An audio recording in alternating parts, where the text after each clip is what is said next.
Hi, everyone. Welcome back to our podcast, NABJ Behind the Scenes. Today it's just me. Jaden's not here, but I do have a special guest with me. Would you like to introduce yourself? Sure. My name is Rick Dunn, and I am a alumnus of Grady College of Journalism, and I'm proud to be here. Okay. Well, nice to have you, Rick. I really appreciate it. How are you feeling today? I'm feeling pretty good today. It's a beautiful day outside, nice and sunny. Like we were saying earlier, it was freezing the other day, but today Yeah. is beautiful, and I hope that the temperature continues to rise. And looking forward to a wonderful conversation with you. My day started off great. I for some reason in Black History Month, they bring in a lot of black people to come in and read to kids in elementary schools. Mm. So I started my day at one elementary school and left that one and went to another elementary school and just read to third graders and kindergartners, and they just got me geeked up. They was a lot of fun reading to them, and it was great to see that these little kids appreciate the written word. Yeah. Very, very nice. I know, because I went to a predominantly black school when I was in like elementary, middle, high, and it was always nice having people, especially when I was a lot little, like come in and like talk to us and read to us if possible. I feel like a lot of times when it comes to education, um, black children or at least minority children aren't really put like at the forefront, and that can lead to a lot of social implications down the line. But Mhm. I know when I was younger, I just want to say I always appreciated it. So I know it must be nice for the kids to also have that kind of similar experience. I think so. I think they enjoyed it. And I run a program called Education Matters. So anything that I can do to help kids learn to appreciate and understand the value of being educated, I'm all for. Mhm. And we're going to get more into education matters and a lot more that you do. This is for our Black History Month special. So it's very, very nice to have you, very appreciative. But I guess I kind of asked you to introduce yourself early on, but if you can do like a full blown introduction Okay. of who you are, what you do, how you came to this point. Yeah. Okay. Um, well, I'm originally from Washington, D.C. I came to Athens, Georgia in 1971 on an internship. It was a summer internship at WGTV, the public TV station that was housed up at the Georgia Center for Continuing Education. And at that time, the University of Georgia was desperately seeking black students to become enrolled here at UGA. The university, like a lot of institutions in the 70s, received a lot of federal funds, and they were actually in danger of losing some of that money if they did not do a better job of integrating the campus. There were, 22,000 students on campus, and depending on who you believe, there was about 100 to 300 of us that were black. Having grown up in Washington, D.C., I had never been in the minority in my life. So it was culture shock for me to come to UGA. I came here because my mother raised three sons by herself. She was a single parent.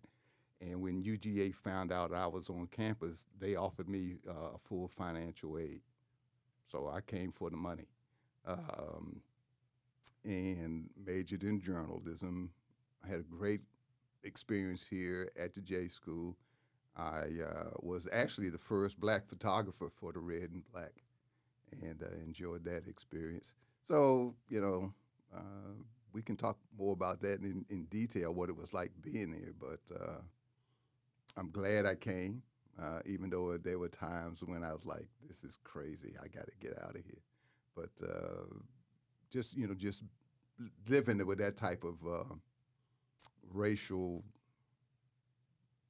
well, there's no other way, racial hatred. Mhm. There's no other. There's no clean way to say it. We were not welcomed, and they did a good job of making sure that we understood that here. Were there any other schools you were considering in Washington, or at least just? I did not. I did not want to go to school in D.C., and my mother insisted that we all go school at least 600 miles away from home. Now, and I did go to, oddly enough, I went to Ohio University for my freshman year, which is in Athens, Ohio. And so I was actually a transfer into the University of Georgia. So everybody who thinks that a lot of us got in because of some type of affirmative action move, Yeah. I had already demonstrated that I could do the academic work by going to OU, so I transferred in. And I want to bring that up, this whole affirmative action thing, because I think what we did, especially in the '70s, because the university had only been integrated 10 years. When you think about it, it was integrated in '61, Yep. and here we were 10 years later. I think we affirmed the university. The university didn't affirm us. We did more to help the University of Georgia maintain its federal funding and help it grow into the institution that it is today by our being here. They didn't do us a favor. I think we did them a favor. I remember reading about you in an I think it was like an interview article that like Grady published, but you said that like being here at like Grady College was still like the best decision of your life. And I just kind of wanted to ask like what would your advice be to black students who are confronting racism or feelings of isolation on campus, especially during a time where things like DEI and like affirmative action are being rolled back? What would be your advice to black students on campus? First of all, stay connected. I think one of the, when I say connected, I'm talking about to each other. When we were here, our support group was each other as students, and we had each other's back, and we knew what one another was going through in the classroom. And we had professors that used the N word to us in classrooms.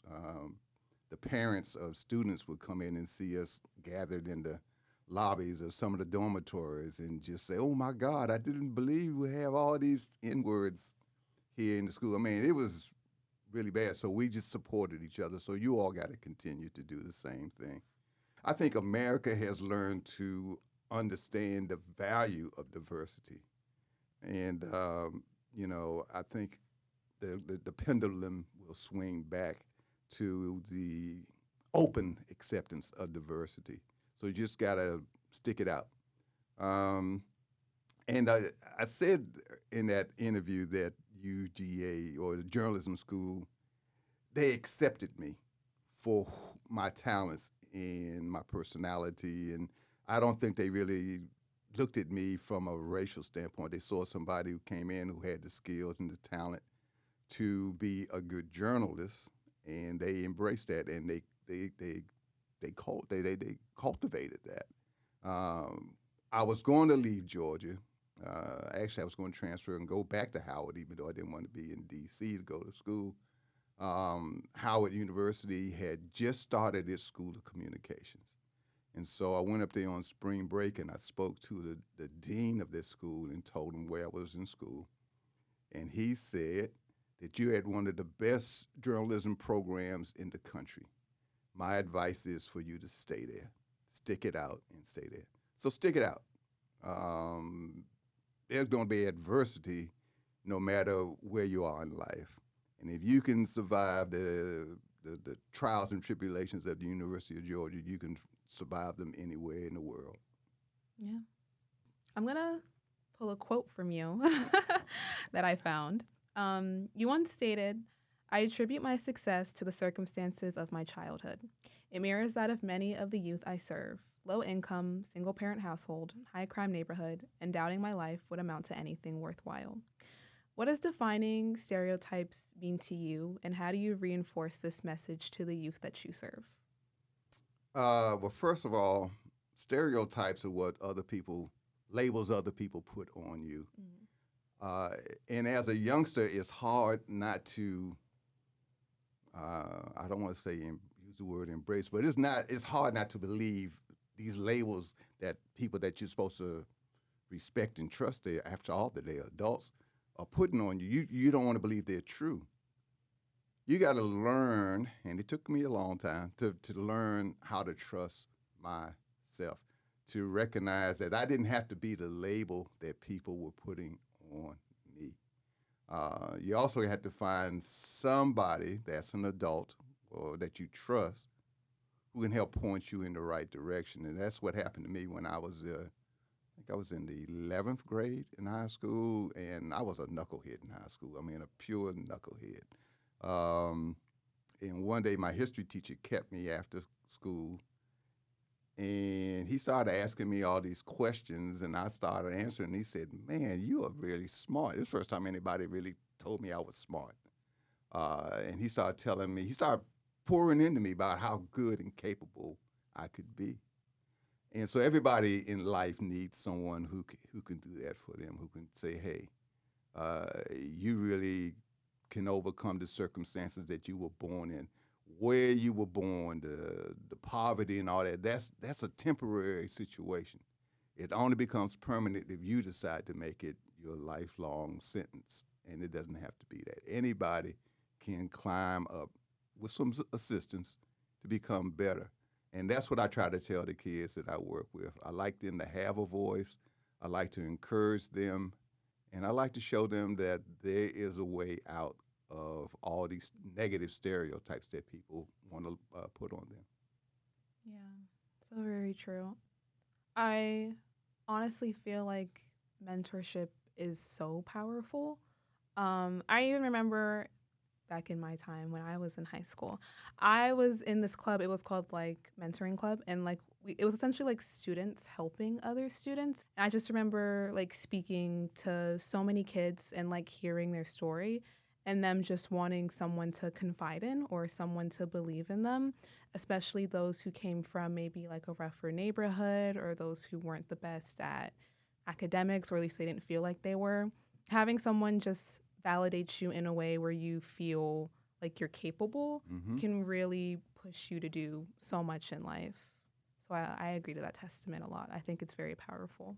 Thank But continuing on, you mentioned that you worked with the Red and Black, and you became the first photographer, Black photographer, as well as photo editor, if I'm not you. mistaken. Yes. Can you recall how it made you feel and how you were able to accomplish such an incredible feat back then? Uh, let's start with how I got to be on the staff. Uh, Part of my financial aid when I came to Georgia was a work study job. And this job was in the photo department at the Georgia Center. And the gentleman who ran that, Clayton Sanders, um, he would take the pictures not only of the events that took place at the Georgia Center, but he was responsible for photographing the UGA football games. Mm-hmm. So Clayton uh, took me to the UGA football games to shoot pictures. So here I am, only black person on the sideline shooting pictures with this Nikon. And at that time, the photo editor of the school newspaper, of the Red and Black, says, "Oh, he's got that camera and he looks like he knows what he's doing, so I'm going to give him a shot." So that's how I got on the Red and Black staff, just by being in the right place at the right time. But I loved photography and actually had taken a photography class at the Howard University in the Upward Bound program. But what I really liked about it in being on the staff of the Red and Black was that I was able to photograph all the events that black students were doing, as well as my other assignments. So I made sure that we had a presence in the Red and Black through photography. So people, we were all family, so all my peers really loved the fact that I was making sure that our story was being told in the Red and Black at the same time. So I felt great about it. To be honest with you, it wasn't anything that made me cocky. It just made me feel like I was contributing to helping this be a better place for all of us. That they couldn't say that we didn't exist because I was making sure that we were in the Red and Black. Do you think it's important for, I guess you could say, Black reporters to highlight Black issues or Black communities? Or do you feel like we've gotten to a point where anyone can highlight those issues and report on them effectively? I guess because I'm 100 years old, I'm going to say I still don't think that um, that if you don't have an appreciation for the culture that you're covering, then you really can't tell the story completely. So I do think, and especially when I was coming along, it was an expectation that as an African American and you got into a situation where you could uplift us, then that was your responsibility to do so. So I guess my answer is no, they can't do it. Well, what do you think it would take for someone to get involved and gain that appreciation that you think is necessary to report on people who are different than you? Well, you know, no matter what you, as a reporter, first of all, you got to put all your biases to the side. You can't go in and cover an event and be biased. I mean, if I went to cover Donald Trump, I'd have to put all my biases aside in order to get the true story, the actual facts of the story, so that the reader can develop their opinion. So as a reporter, then you can't have biases. Um, if I guess they would say, well, as a black person, you can't go in and cover white things because you're not white. I guess as a reporter, then it's your responsibility to make sure you're not biased. You put all that aside, and you look at whatever you're covering through the lens of the people who are involved in the story. So that would be the number one thing you have to do. The other thing is that you make sure you keep your opinion out of crafting the story. Just the facts, ma'am. Just nothing but the facts. And then again, let the reader or the viewer decide how they want to feel about it emotionally. I think being a journalist is probably it's such a great experience. A journalist to me is more than just a go and cover. I mean, we're writing history. We're capturing the history of a community, of a nation. We're helping people understand what's going on. I think it's one of the most important jobs in the world, especially if we're open-minded and fair about it. Yeah. Do you think that with reporters kind of being under attack, do you think that journalism, in a sense, is going out of style, or in the way that traditional reporting is, like that's kind of going out of style? I think it is because everybody seems to be afraid of um, repercussions from the administration. So I think what was the fear of repercussions, the fear of not being able to come and be part of the press corps and all of those things is driving people not to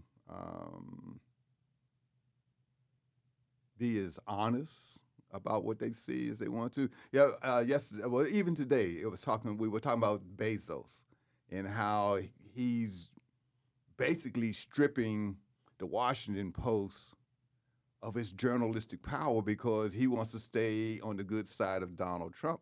And I'm like, this dude's got more money than Donald Trump could even dream of.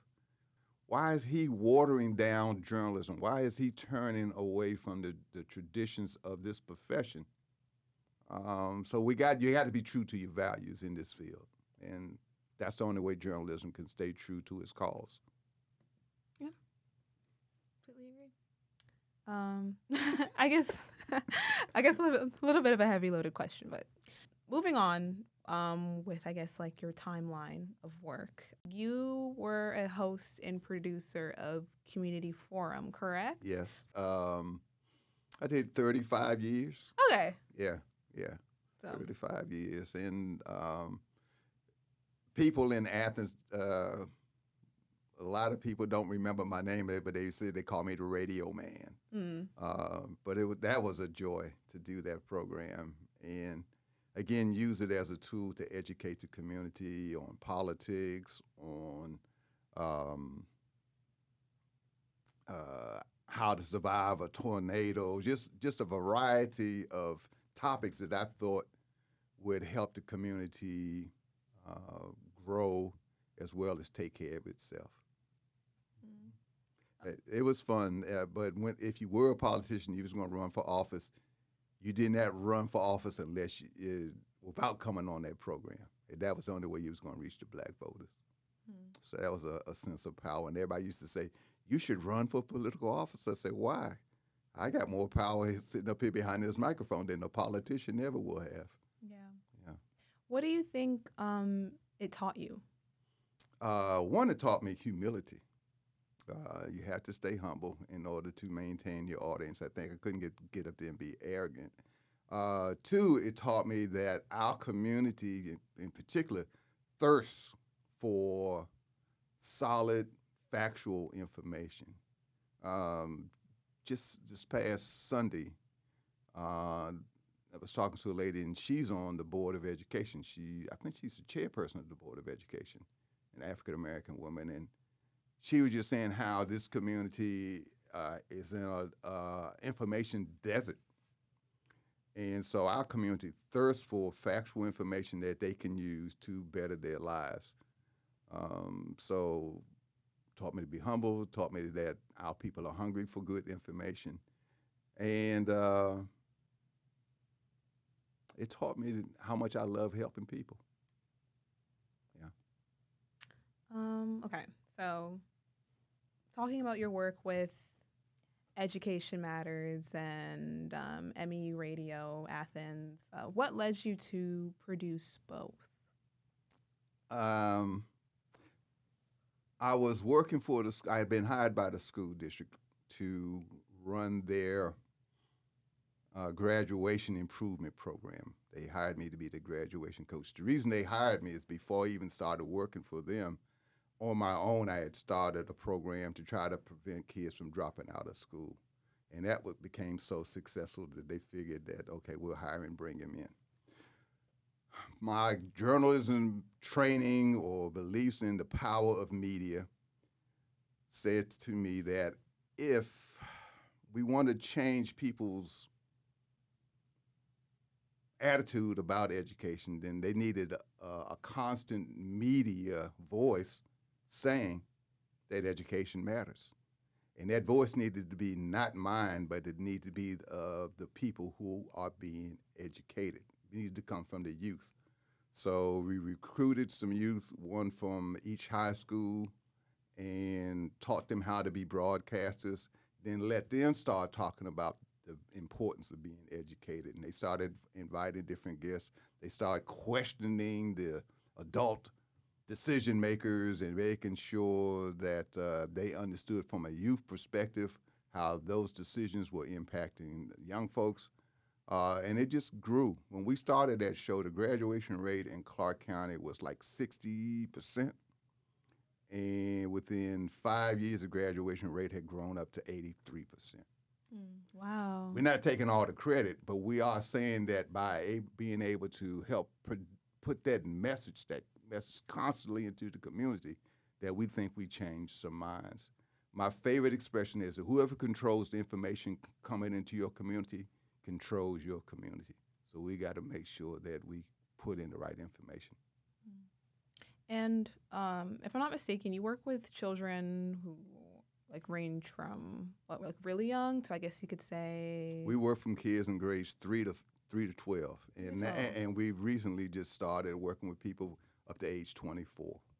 What they call opportunity youth. These are people who aren't working, aren't in school, didn't finish school, but they need some skills as well.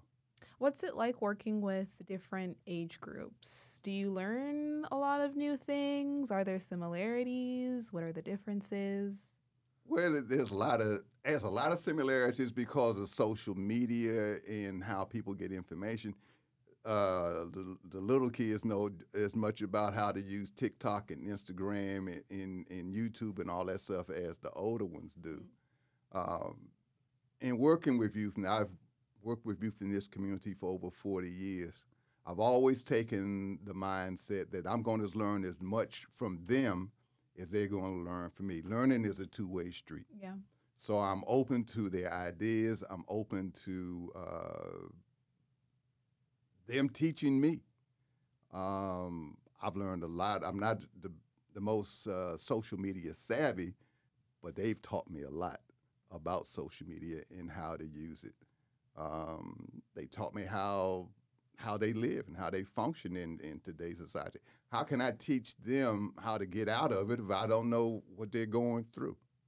So there's a lot of similarities on all those age range.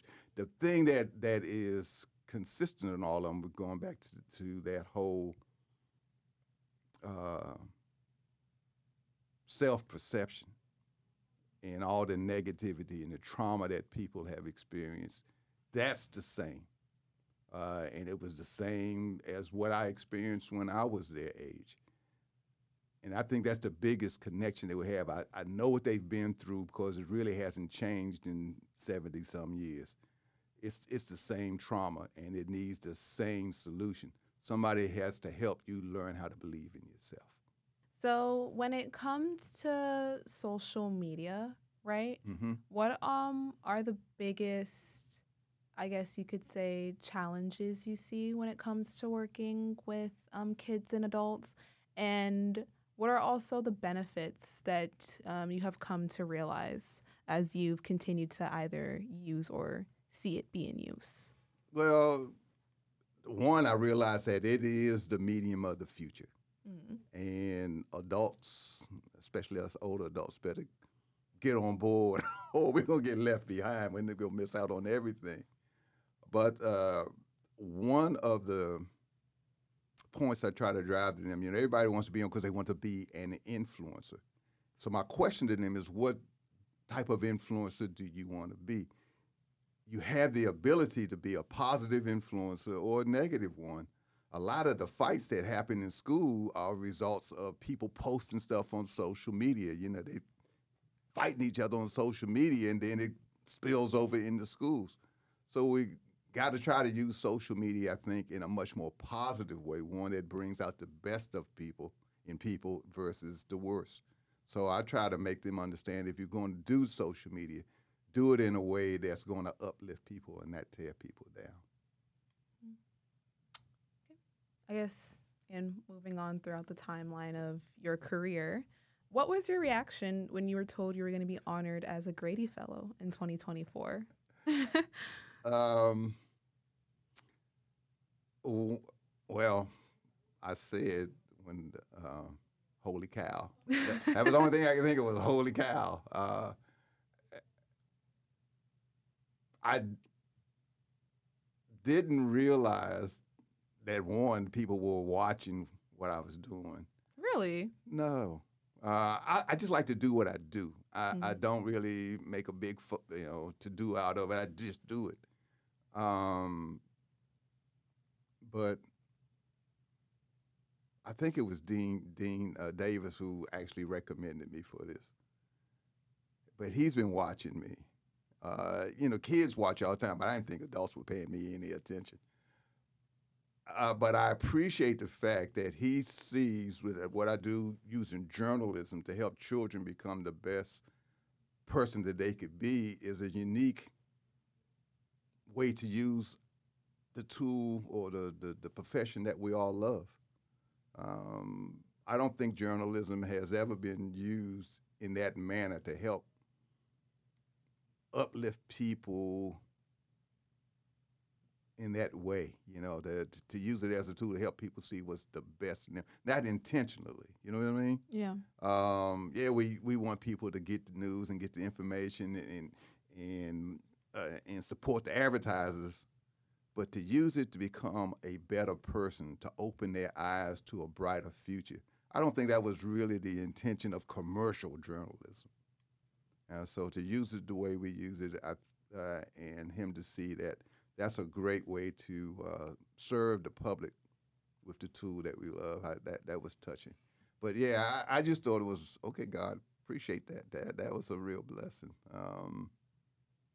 But overall, I'm a humble person. I said getting this award didn't impact me emotionally as much as I got the Footsteps Award. You know what that one is? I read about it. That's the one that they say that they give the Black Alumni Association gives to people who are basically doing things that follows the path of Hamilton Holmes and Charlene Hunter.